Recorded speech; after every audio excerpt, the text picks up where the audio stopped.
And welcome to The Verdict. Kent Myers and Terry Watkins joining us again as co-host this week.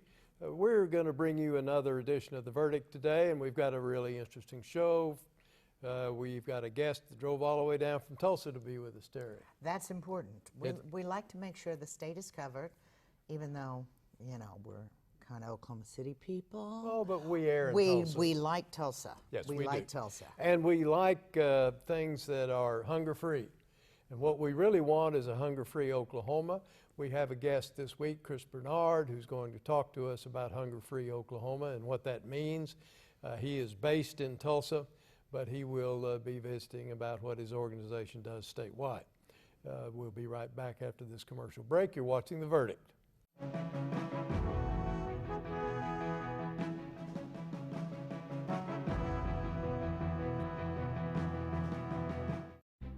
Our first day ride was a 96-mile ride. And I looked at that and I thought, my goodness, 96 miles on the first day of a bike ride? And I made it. I rode 104 miles that day. I am Steve Paniawa, a retired classroom teacher, and I am Chickasaw. On a bicycle, I feel that there's a freedom that I don't have anywhere else. I think the freedom is a big part of it, but you challenge yourself. You're competing with yourself. I'm diabetic, and when I found out, it didn't stop me. Sometimes I say to myself, there are millions and millions riding right now, and they're not pulling over. So Steve, you gotta keep going. It's one of those feelings that you get that, aha, I've accomplished something. I never thought I would go this far. See more stories about the Chickasaw people at profilesofanation.com.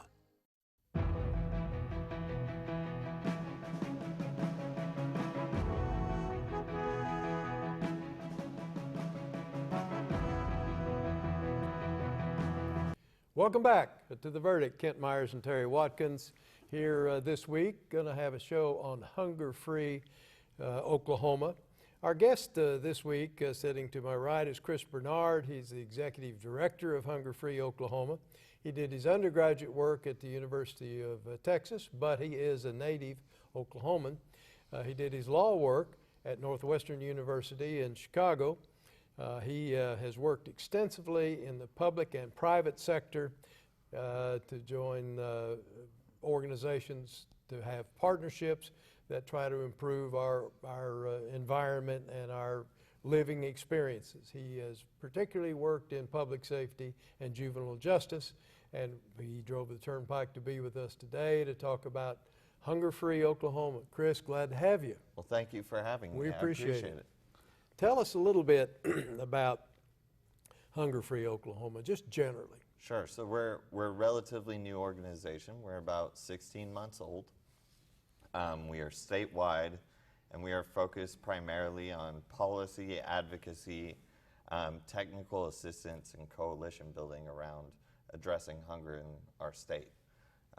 We do this through multiple means, whether it be legislative work, working with community-based organizations or government agencies that touch the issue and try and build their capacity, improve efficiency and impact.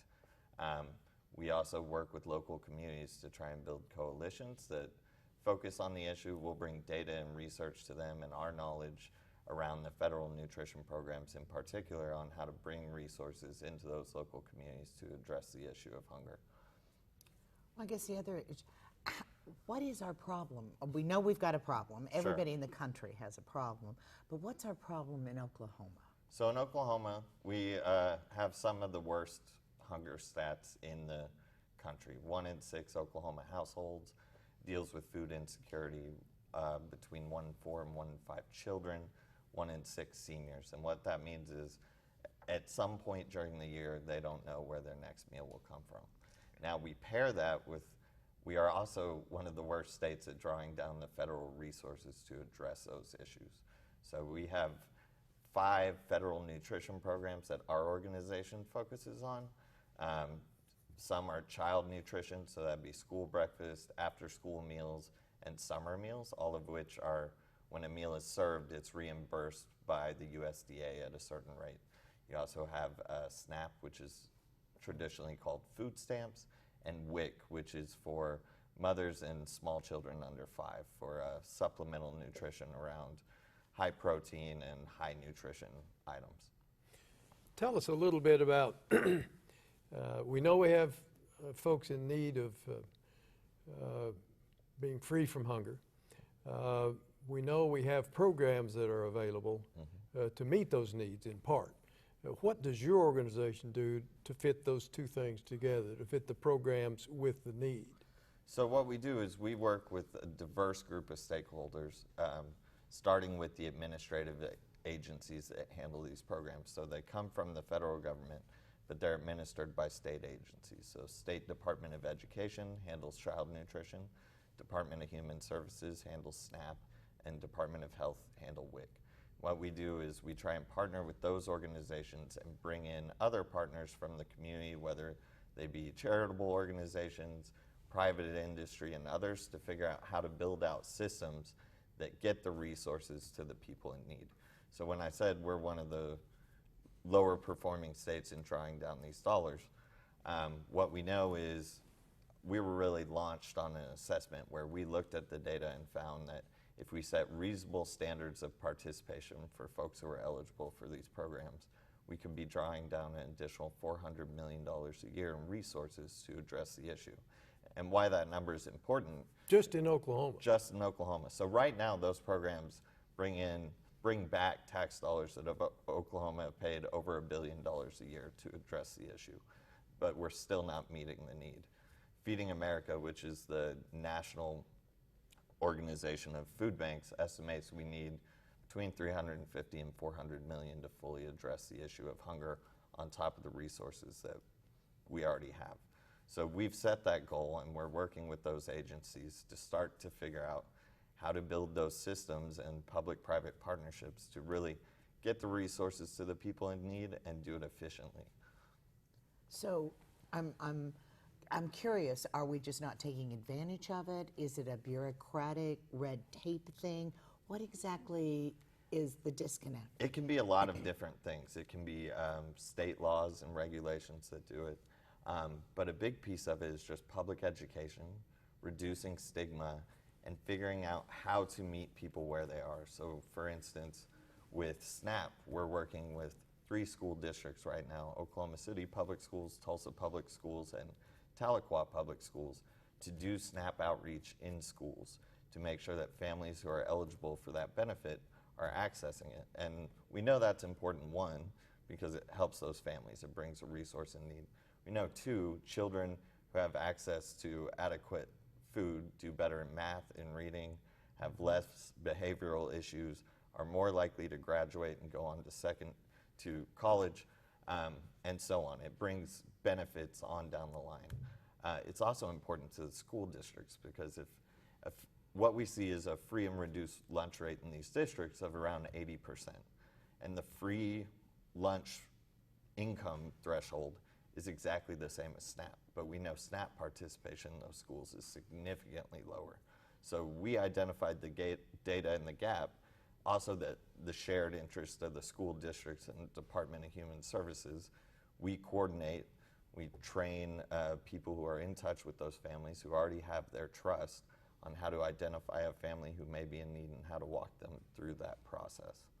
Now, talk about your organization, Hunger Free Oklahoma. That's a private organization, not a governmental agency? That's right. We're a 501c3. We're actually right now an operating fund within the Tulsa Community Foundation.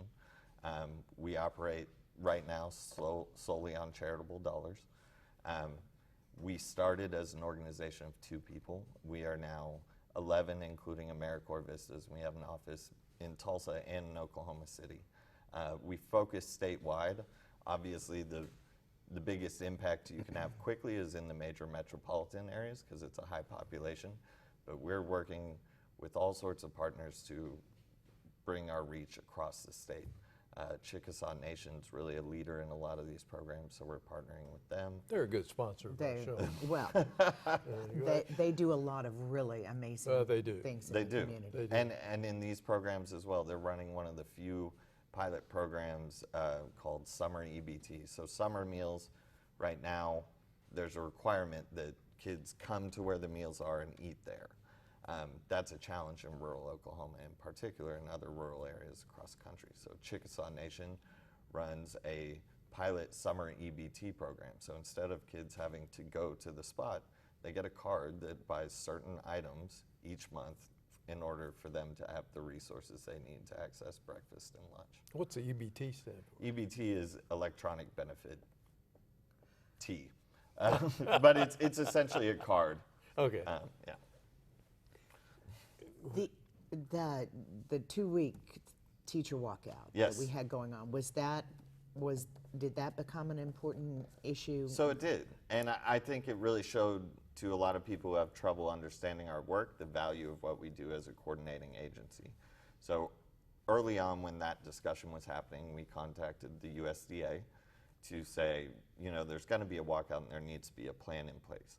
One of the challenges of federal programs are their boxes, right? Yeah. They're very specific. So we talked to USDA and the State Department of Ed, looked at what they did in West Virginia, and they did an emergency certification of all school districts in Oklahoma to be able to serve meals during the walkout to children and get reimbursed for that through something called Seamless Summer. It's something school districts do normally during the summer, but we don't normally have walkouts. In Tulsa, after engaging lots of districts across the state and letting them know this was an option, Tulsa asked us to work with another coordinating agency to recruit sites, bring programming to sites, and really make sure kids had safe places to access nutrition, but also programming. So my staff recruited 75 sites, including churches, parks, libraries, community-based organizations that do youth services work. We worked with the other coordinating agency to pair AmeriCorps, who would normally be in school, to those sites, and ended up feeding 28,000 meals over the walkout, over 1,800 kids who had full day of programming and childcare. And for us, what it really was, it allowed us to say, this need happens every summer for 3 months, and we need the same response every summer. And that's really, summer is one of our top priorities because we're worst in the nation at summer feeding. We're 51st. About 6% of kids who access free or reduced lunch are accessing summer meals in the summer. So what we know then is that families' budgets are getting stretched in the summer. Kids are probably not getting the adequate access to nutrition they need. But more importantly, those same children are living within a lot of risk factors. And if we can engage them with the meals and then bring programming in that can help prevent brain drain, build skills, build social emotional learning, all of those things can have a major impact on outcomes in education and health for the state. Chris, excuse me, we need to go to a break, but we want to come back to that after our short 2-minute break. We're visiting this week with Chris Bernard, the Executive Director of Hunger Free Oklahoma. Terry and I will be right back with Chris after this break. You're watching The Verdict.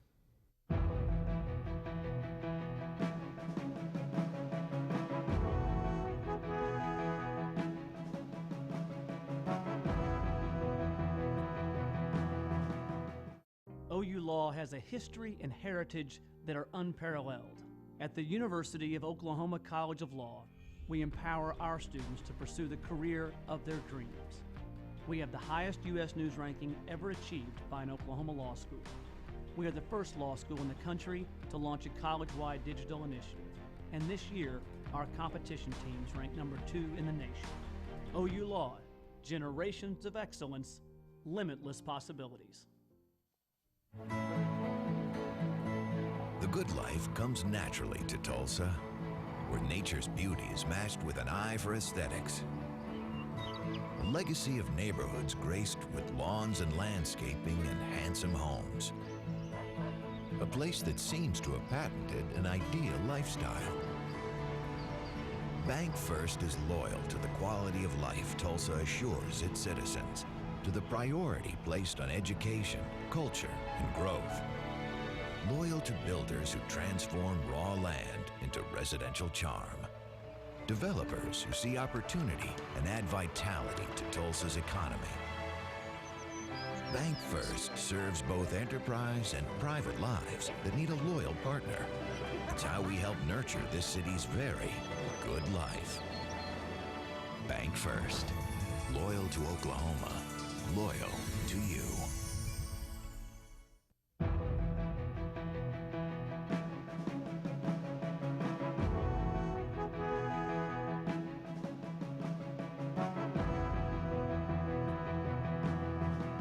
Welcome back. You're watching The Verdict, and this week we're talking with Chris Bernard, the Executive Director of Hunger Free Oklahoma. Terry Watkins and I are visiting with Chris, and we hope this is a show that you'll find very interesting. We wanted to give it to you while Hunger Free Oklahoma is based in Tulsa. We, of course, air both in Oklahoma City and Tulsa, and we thought you'd find Hunger Free Oklahoma has a statewide impact, and we think you'll find this interesting. Terry? Well, I was curious if we talked a little bit about at the state level. So at the federal level, I know the Farm Bill is currently under discussion up in Congress. What impact would that bill have on your organization or what you're trying to do? So the Farm Bill regulates SNAP, and it decides the funding levels of SNAP and all of the requirements put on people who are on SNAP, amongst lots of other things. But SNAP takes up a significant portion of that. There have been proposals over the course of the year around food boxes and other things, and what we found is that sort of distracted from when the Farm Bill was actually released. So it was released 2 weeks ago. It was released only with Republican support, which is pretty much unprecedented. Typically, the Farm Bill has great bipartisan support, and it's been a tradition throughout. The focus of the Farm Bill and the changes to SNAP could have major impacts on our state. So what it does is it increases work requirements and who those work requirements are put on. So it would now put it on parents who have any children over the age of 6. Only those with children under 6 would be exempt from them. It also raises the age from 49 to 59. And the work requirements are 20 hours a week, every week, and they're checked monthly. Right now, they are not checked monthly. They're checked every 3 to 6 months. So that would increase administrative costs both at the state and the federal level.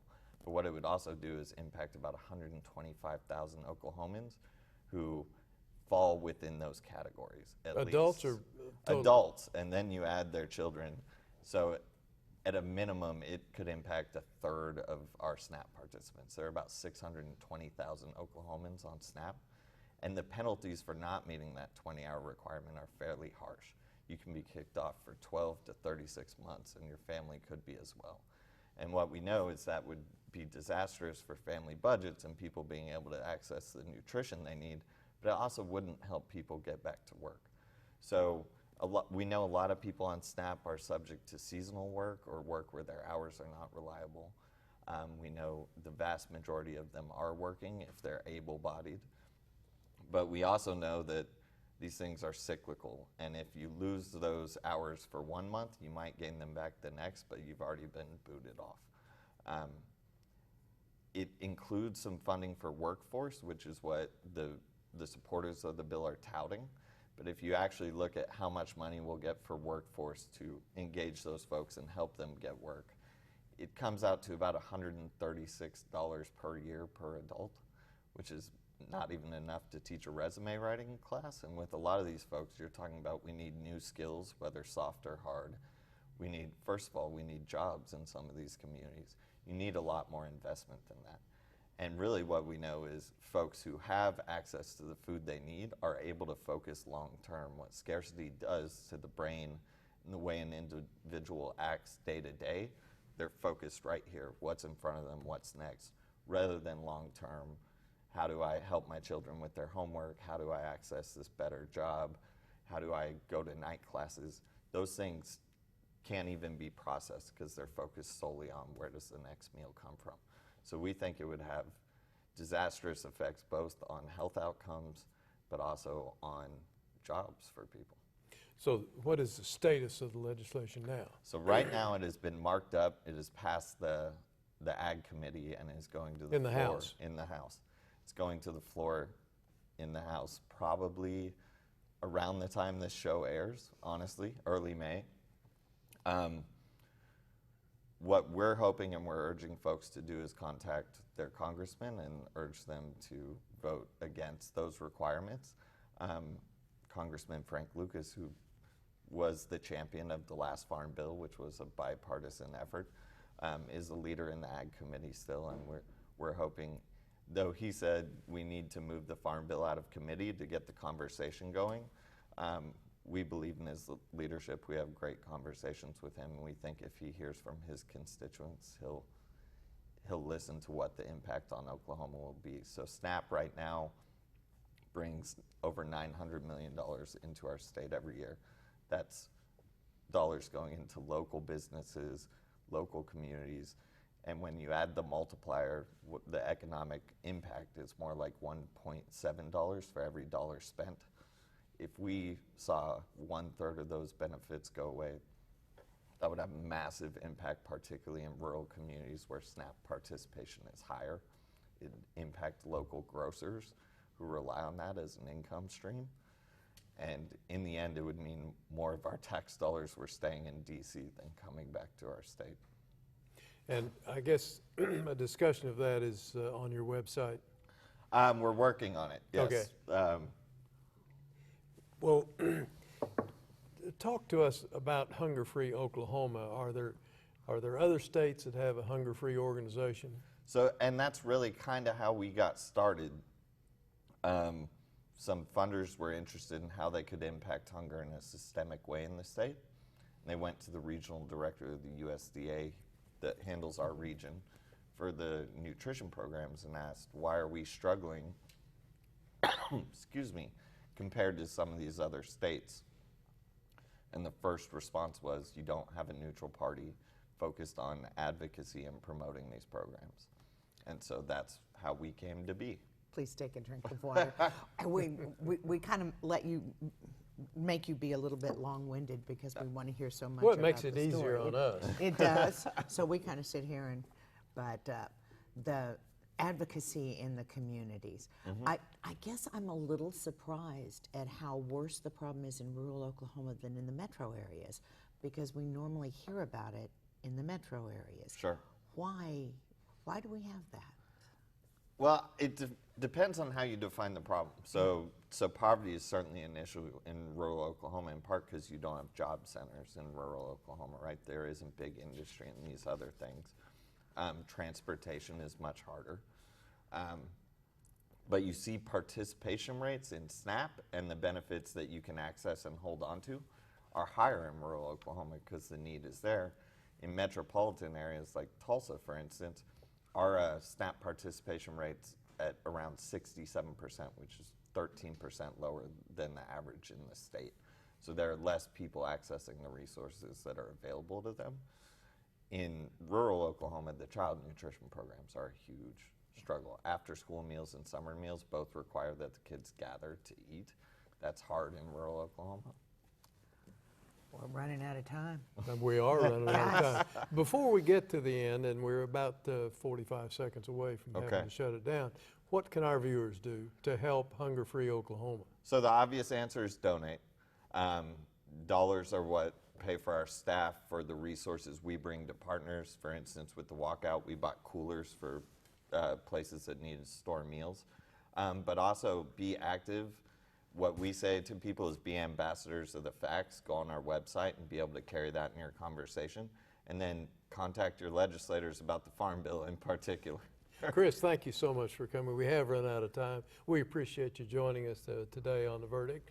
We've been visiting with Chris Bernard, the Executive Director of Hunger Free Oklahoma. Terry and I will be back after this commercial break.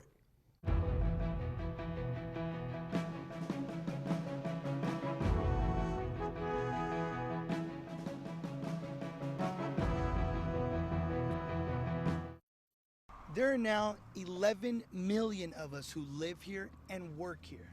I was 15 when I came here 6 years ago. I raised my family here, drive my truck to my job every day. The only difference between now and 6 years ago, I do it legally. I wanted to, because this is my home.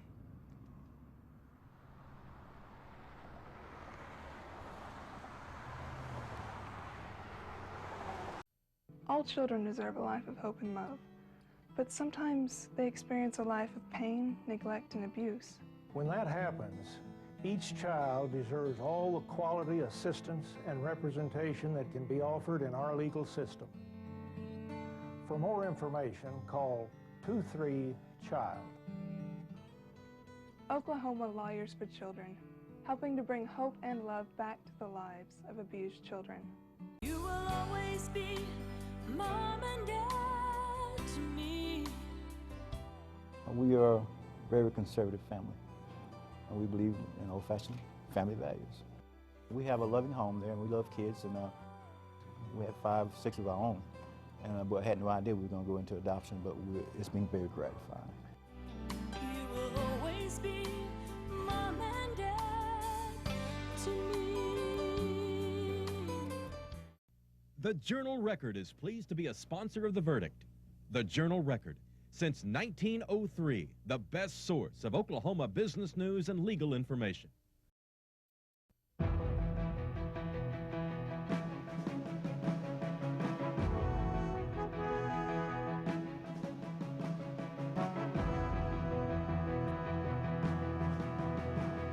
Welcome back to The Verdict. Kent Myers and Terry Watkins. We just finished visiting with Chris Bernard, the Executive Director of Hunger Free Oklahoma. Terry, they've got a real problem on their hands. Well, we as a state have a real problem on our Yes. hand, and it's wonderful to see organizations and people that donate and participate and choose to address the issue. So, I mean, I was just looking at one of the documents he gave us, and the numbers aren't good. Yeah. The numbers aren't good, and we have to find a way to address these types of things. Well, of all the things, all the needs we have, hunger may be at the top of the list. Hunger and children. Yes. We've got a couple of websites to give to you. If you want to go to Hunger Free Oklahoma website, it is www.hungerfreeok.org. And of course, we have a website. We hope you'll consult and let us know what you think, what show you'd like to see. We appreciate again this week Terry Watkins joining us. You're always a delight to have. It's always good to be here. We'll Thank come you. back next week, will you? Okay, I'll do that. Okay. One more time for you. You watching The Verdict.